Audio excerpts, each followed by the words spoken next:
Somewhere in Britain right now, there is a car sitting forgotten in a lockup, dusty, overlooked, wearing a badge most people can no longer name. It was iconic once. It was on every third street, in every other driveway, built by craftsmen who cared deeply about what they were making. And it disappeared. No fanfare. No museum. No documentary. Just gone. Britain produced machines that defined their era and were then quietly erased from the national memory. Today we are counting down 10 iconic British cars that history buried without good reason. How many of them do you actually remember? Let's find out. Number 10. The Bond Bug. Nobody talks about this one now, and that's a genuine crime against British design history. The Bond Bug was a three-wheeled, wedge-shaped, tangerine-orange two-seater built in Tamworth. Reliant produced exactly 2,268 of them between 1970 and 1974, priced at £629, cheap enough to run on a motorcycle license. It had no conventional door. You lifted the entire canopy to get in. Barbara Castle, the transport secretary, reportedly couldn't decide whether it was a car or a motorbike. It wasn't really either. Inside, the engine buzzed beneath you like a trapped insect, the fiberglass shell doing nothing to muffle the wind above 50 miles per hour. Every pothole was personal. Reliant killed it in 1974 when the oil crisis crushed the segment. Fewer than 400 Bond Bugs are believed to survive today. The rest were scrapped, forgotten in lockups. The Robin gets all the jokes. The Bug gets nothing, despite being the more interesting machine. The next car was bought by someone who probably should have known better, and it very nearly bankrupted a county council. Number 9. The Rover P6. The sort of car your headmaster drove. The Rover P6, launched in 1963, was the first British car to win European Car of the Year, and it deserved it. The 2000 TC produced 114 brake horsepower, cost £1,264, and used body construction borrowed from aerospace engineering. Rover built over 322,000 across 14 years. Stirling Moss drove a P6 as his personal car in the mid-1960s. A man who could have driven anything chose this. The dashboard was clean and purposeful. The ride absorbed broken B-roads that destroyed lesser saloons. It felt overbuilt, considered, quietly proud, the way only British engineering of that era could. British Leyland absorbed Rover in 1967. The P6 was wound down in 1977, the tooling scrapped, parts dried up, corrosion finished the rest. Fewer than 3,000 roadworthy examples remain in the UK. The BMW 5 Series took the executive saloon crown and never gave it back. The P6 is a pub quiz answer at best. Number 8. The Hillman Imp. Your nan might have called it the wee one. The Hillman Imp was Roots Group's answer to the Mini, a rear-engine small car launched in 1963 with an 875cc aluminium engine derived from a Coventry Climax racing unit. It produced 39 brake horsepower, weighed 1,500 pounds, and cost £508. That aluminium overhead cam engine, in 1963, was ahead of its time by a decade. Pat Moss, formidable rally driver and sister of Stirling, campaigned the Imp in British saloon car racing. It was genuinely competitive, better than its reputation ever allowed. On a cold morning the aluminium unit would tick itself awake, a sound like a clockwork toy being wound. The heater drew warm air off the engine, which worked beautifully in theory and occasionally very badly in practice. Roots ran out of money. British Leyland took over, lost interest, killed the Imp in 1976. The Linwood factory closed in 1981, taking 4,800 jobs. The Mini became a cultural icon. The Imp became a footnote, despite being the more technically ambitious machine.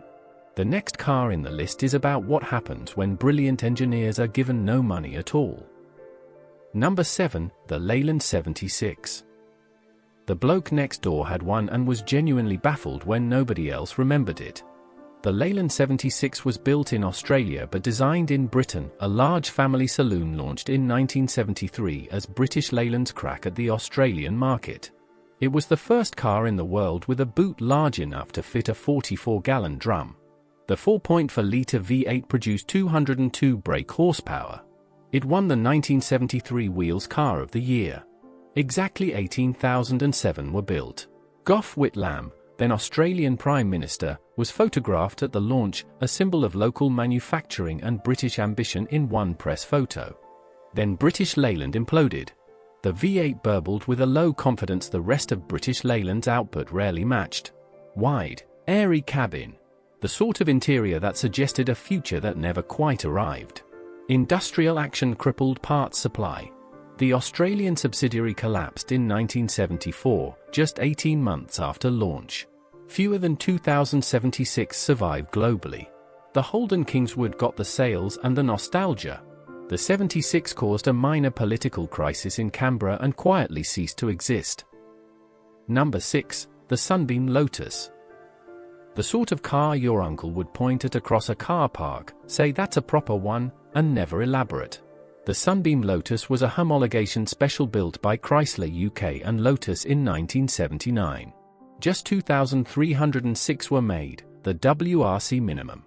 The 2.2-litre twin-cam Lotus engine produced 150 brake horsepower, slotted into the shell of an ordinary Sunbeam Super Mini. The result drove entirely unlike anything the badge had previously suggested. Henri Toivonen drove it to the 1980 WRC Manufacturers' Championship, a 22-year-old fin-ringing and astonishing result from a car most of Europe had never heard of. On a B road it felt dishonest in the best possible way, the shell light, the engine sharp, the rear stepping wide with minimal provocation. The exhaust note was dry and direct. Just information. Chrysler sold its European operation to Peugeot Citroën in 1978. The Sunbeam nameplate died in 1981. Fewer than 500 genuine examples are believed to remain. The Peugeot 205 GTI gets the hot hatch legacy. The Sunbeam Lotus won an actual world championship and gets barely a mention. The car at number 5 never won anything, but it nearly changed the entire British car industry, and why it didn't has never been fully explained. Number 5. The Triumph TR7. Nobody quite knows what to do with the TR7, even now. Launched in 1975 with a 2.0-litre engine producing 105 brake horsepower, priced at £3,373, and a wedge body that divided opinion so sharply the marketing team argued about it for months. British Leyland sold 112,368, the best-selling TR ever. And yet it sits awkwardly, too many built to be rare, too much went wrong to be celebrated. Engineer Harris Mann fought internally for a 16-valve twin-cam version. Management refused. That engine never came. The convertible, launched in 1979, was the one that worked, roof down, the 2.0-litre spinning pleasantly, the whole thing feeling more coherent than the coupe had any right to suggest. Strike Action moved production from Speke to Canley to Solihull in quick succession. British Leyland's collapse dragged Triumph with it. The TR7 was discontinued in 1981. Triumph itself died alongside it. The MGB gets the classic roadster worship. The TR7 outsold it considerably and gets dismissed. Number 4 car is where that political crisis finally arrives, and it involves £77 million of public money. Number 4. The DeLorean DMC12. Your grandfather might have called it that Belfast car, because that's exactly what it was before anything else. The DMC12 was manufactured in Dunmurry, West Belfast, built with £77 million of British government money and 2,600 jobs in one of the UK's most economically deprived areas. The stainless steel gullwing produced 130 brake horsepower, cost $25,000 in America, and exactly 9,200 were built before John DeLorean's 1982 arrest and subsequent acquittal collapsed everything. Margaret Thatcher had personally signed off the funding. The factory was the government's bet that private enterprise could bring manufacturing to Northern Ireland at the height of the Troubles. The gullwing doors rose with a slow hydraulic hiss, the brushed stainless panels catching overhead light in a way that felt implausible for something built on a West Belfast industrial estate. The V6 was adequate. None of that mattered to the workers. When the company folded, all 2,600 lost their jobs overnight. The factory was demolished. The car became famous for an entirely different reason, one that had nothing to do with Belfast. And that's probably the real tragedy. Number 3. The Reliant Robin. The three-wheeler your family pretended didn't count. The Reliant Robin launched in 1973, fiberglass body, 848cc engine, 406 kilograms, 1,076 pounds. Drive it on a motorcycle license. That single detail kept thousands of people mobile through the 1970s and 1980s who'd lost their car license or never held one. Reliant sold over 65,000. For a time, Reliant was the second largest British-owned car manufacturer in the country. Sid Wale, head of the National Union of Railwaymen, owned a Robin for his daily commute in the early 1980s. He called it sensible. He was right. The fiberglass body never rusted. The 848cc engine ticked over like knitting needles on a tin tray. Going round a left-hand bend at speed required real commitment. But it kept going, through the winters, through the oil shocks, through everything. The motorcycle license loophole eventually closed. The core reason millions had bought one was gone. Production ended in 2002. The jokes never did. The Mini Cooper gets heritage branding and fashion shoots. The Robin kept Britain moving for 30 years and gets comedy sketches. The car at number 2 came closer to saving British Leyland than anyone admits. Number 2. The Austin Maxi. Nobody romanticizes the Maxi. That tells you everything. The Austin Maxi launched in 1969 as the world's first 5-door hatchback with a 5-speed gearbox, a combination no other manufacturer had managed. The 1750 HL produced 91 brake horsepower, cost £990, and offered more interior space than anything in its class. British Leyland sold 472,098 between 1969 and 1981. First in the world.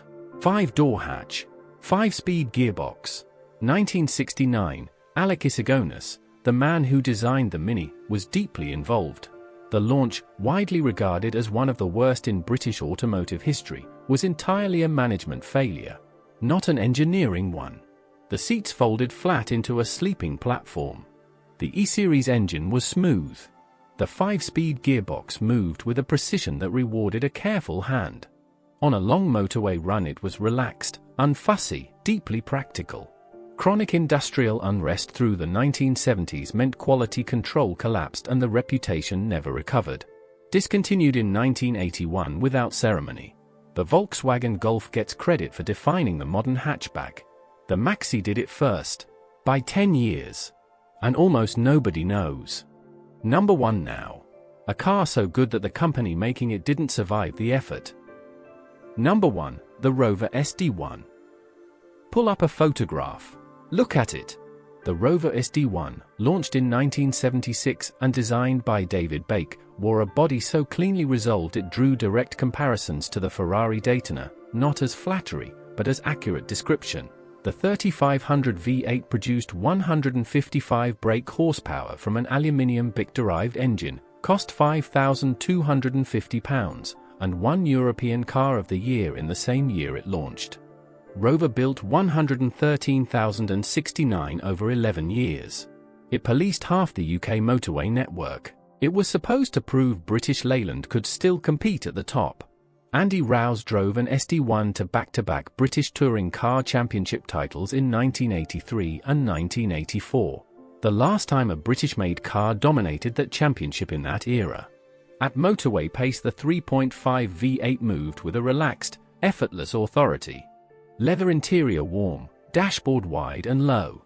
The car smelled serious. Long journeys felt deliberate. Like a statement.